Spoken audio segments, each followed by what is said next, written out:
Militant है target में पीछे, उस मिलिटेंट का सिर्फ एक आंख और ये इतना दिखाई दे रहा है हिस्सा, मतलब लड़की आगे है फ्रंट में, जैसे मेरा हाथ है, ये पूरा रूबिया है लड़की, और इसके एक छोटे से हिस्से में एक आदमी का आधा सर नजर आ रहा है। ओके, हमारे को क्या करना है, शूट टू किल में जब आप एक अच्छे फायरर बन जाते हो, आप ऐसे करके बैठे, ऐसे करके बैठने के बाद हमारा इंस्ट्रक्टर पीछे होगा, आप आराम से चेयर में बैठे होंगे, जैसी विसल बजाएगा आपको चेयर से खड़ा होना है, खड़े होने के बाद पिस्टल को निकालना है, निकालने के बाद कॉक करना है, कॉक करने के बाद वो 12 टारगेट को छोड़कर उन 4 टारगेटों में फायर करना है।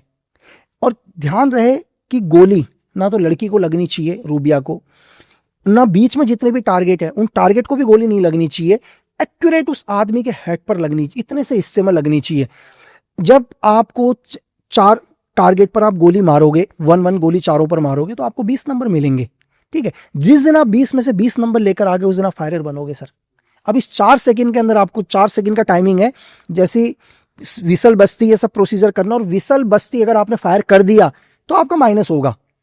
मतलब सपोज करो 3 गोली आपकी सही टारगेट पर लगी है, विसल बजने के बाद भी आपने चौथी गोली चला दी, तो आपके 5 नंबर माइनस होंगे, आपके 20 में से 10 ही रह जाएंगे। ओके, जैसे सपोज करो कि 2 गोली आपके तो एक्यूरेट हेड में लगी है और 2 गोली आपके बीच वाले टारगेट में लग गई कहीं, तो आपके 0 नंबर होंगे सर, क्योंकि 2 माइनस में होंगे। तो सेम एग्जाम में जैसे चलते हैं सेम वही प्रोसीजर है। ओके, तो ये भी एग्जाम, मतलब जैसे सिविल में बच्चे एग्जाम देते हैं, तो ये एक स्पेशल फोर्स की ये ट्रेनिंग है, तो